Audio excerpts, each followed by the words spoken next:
fueron para realizar el sindicato de maestros a principios de los 80, cuando se me asignó esa responsabilidad como fundador de la corriente magisterial Eugenio María de Hostos. Y mis últimas visitas fue como ministro de Educación.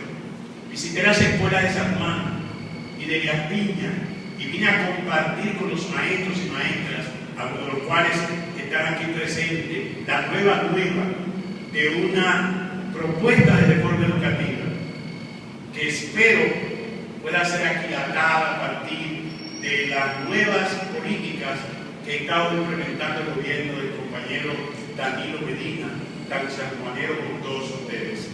De manera que con esta conferencia retomo el encuentro con muchos amigos y compañeros de esta histórica provincia de San Juan.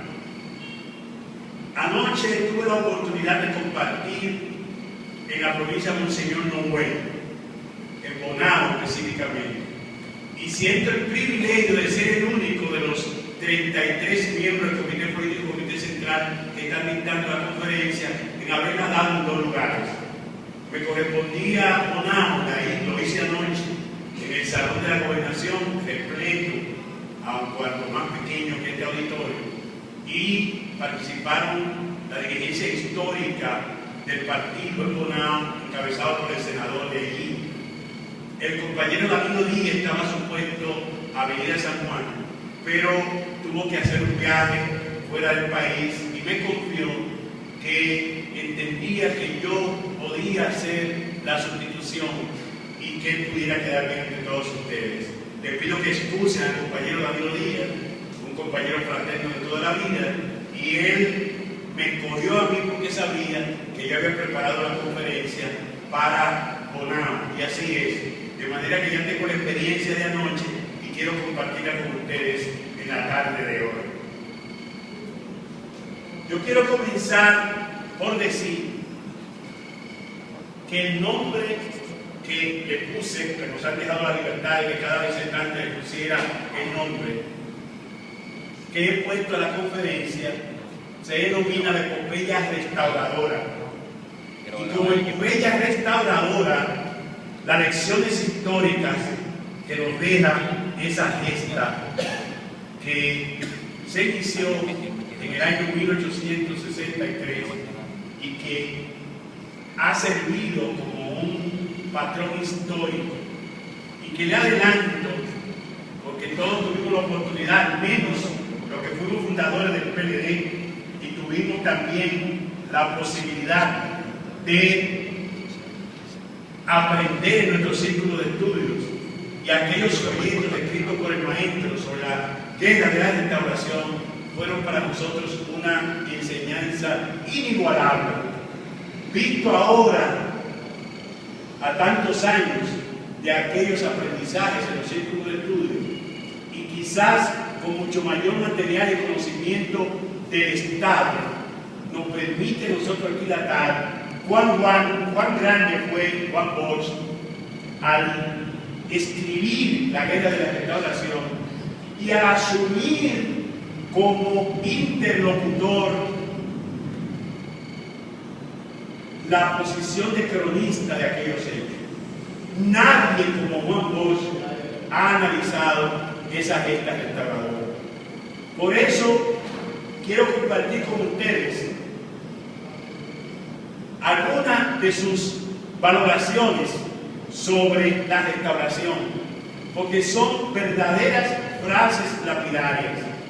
Por eso considero que Juan Bosch es cronista y al mismo tiempo el interlocutor de ese legado histórico. La fundación del PLD tiene que ver mucho como Juan Bosch aquilató las enseñanzas de la restauración, de la gesta restauradora. Dice don Juan sobre la restauración lo siguiente, y ahora pudiéramos pasar esa primera física.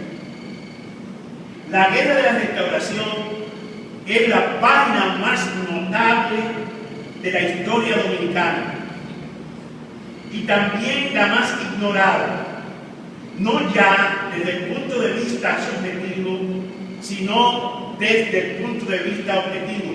Y lo pueden apreciar allá porque son frases que quedan para siempre. La casi totalidad de los dominicanos no tienen idea de lo que fue esa guerra como esfuerzo colectivo gigantesco y heroico, y también lo que fue como hazaña militar.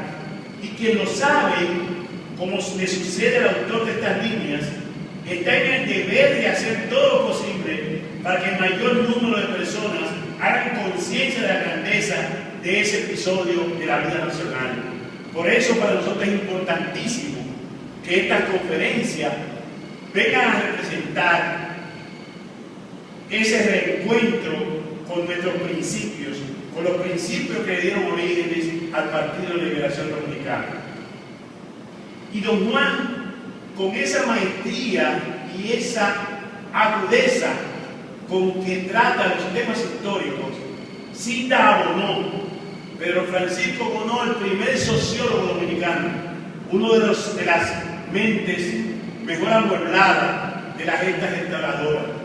Y Pedro Francisco Bonó, para que no nos llamemos a engaño, describe cómo eran esos libertadores, cómo estaba compuesto el ejército restaurador. Porque todos los que vemos a Gaspar Polanco, a Pedro Santana, a Gregorio Perón con su charretera y su uniforme, y ve a aquellos militares españoles, pudieran pensar que todo el ejército restaurador estaba habituallado como un ejército regular, cuando no fue así.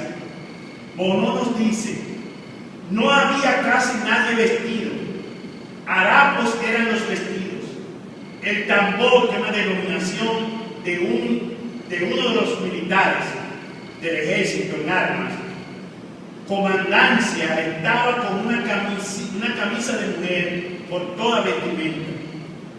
El corneta, que era el que avisaba los éxitos de las batallas, estaba desnudo de cintura para arriba. Todos estaban descalzos y a pierna desnuda. Cita Juan Bosch a Pedro Francisco Bonó. Otro señalamiento para nosotros también importante que recibimos de la guerra de la restauración es el que establece que en aquellos tiempos el hombre del pueblo que se las arreglaba para tener un caballo no podía poner una silla de montar hecha de cuero y estribo. No es como los tiempos de Alejandro Magno, de Carlos Magno, del propio Napoleón. Decía, o dice don Juan, que lo que constituía el armazón del caballo que usaron los libertadores de aquel ejército era una silla o un aparejo que se hacía con hojas de plátanos amarrada con hilo de cabulla y cubierta por cuero de chivo. Y así iban los dominicanos a la guerra sobre esos aparejos con los pies al aire y descalzos, armados de machete y si acaso de fusiles, cuando se adueñaban de lo que llevaban soldados españoles heridos o muertos. Más adelante, sigue diciendo don Juan, y para formarnos un juicio correcto de cómo lo hizo el pueblo dominicano, con qué ímpetu y arroz se lanzó a ella, diremos que empezó el 16 de agosto de 1863, más bien en la noche del 15, con el grito de Capotillo, y un año en menos de 5 meses después, el 7 de enero de 1865, en el Parlamento español se conocía una ley que mandaba al abandono del territorio dominicano, con lo cual capitulaban convencidos de que no era posible ya poder mantenerse en el territorio dominicano con los aguerridos dominicanos y dominicanas haciéndole la guerra en las noches y en los días.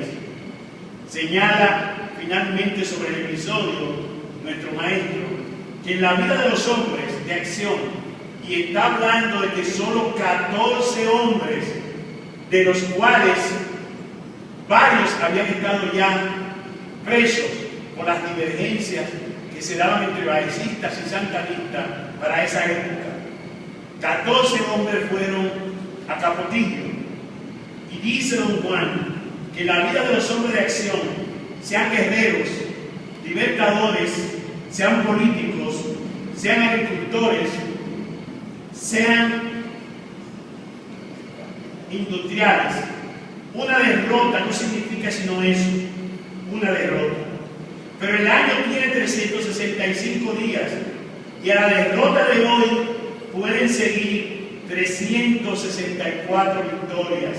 Y por eso al hombre de acción, sea guerrero o libertador, sea político, sea agricultor, sea industrial, no se derrota nunca mientras esté vivo. Ese fue Juan Bosch, que intentó venir a derrotar a Trujillo en Valle de Cochino, que llega al país y es electo por más del 60% de sus conciudadanos, que 7 meses después es derrocado por los conservadores y los títeres del gobierno norteamericano, que se va del país desterrado como fue Duarte, que viene de nuevo y en el año 1973, con 64 años de edad, funda un partido nuevo con un puñado de hombres, dejando al Partido Revolucionario Dominicano con sus siglas, con la franquicia y con cientos de miles de dominicanos que eran sus seguidores. De manera que don Juan puede hablar de lo que representaba en carne propia la derrota y pararse de nuevo y lograr la victoria. La guerra restauradora, termina diciendo don Juan, es el acontecimiento histórico más importante de la República Dominicana. Y es el más importante porque en él tomó parte directa, activa y principal el propio pueblo dominicano, como veremos más adelante en citas de otros autores y con el perfil de algunas de las figuras señeras de esa epopeya. No fue una guerra hecha por un caudillo, fue una guerra hecha por el pueblo.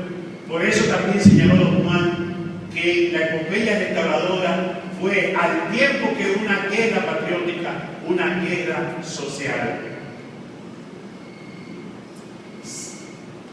Hay también un pensamiento sacado del discurso pronunciado por Juan Bosch el 16 de agosto de 1963 en Capotillo, en la línea noroeste, en ocasión de celebrar el centenario de la gesta restauradora. Justamente durante su gobierno, en el año 63, se celebró el centenario de la restauración y el próximo 16 de agosto, próximo viernes, estaremos celebrando el sesquicentenario de la restauración, es decir, el 150 aniversario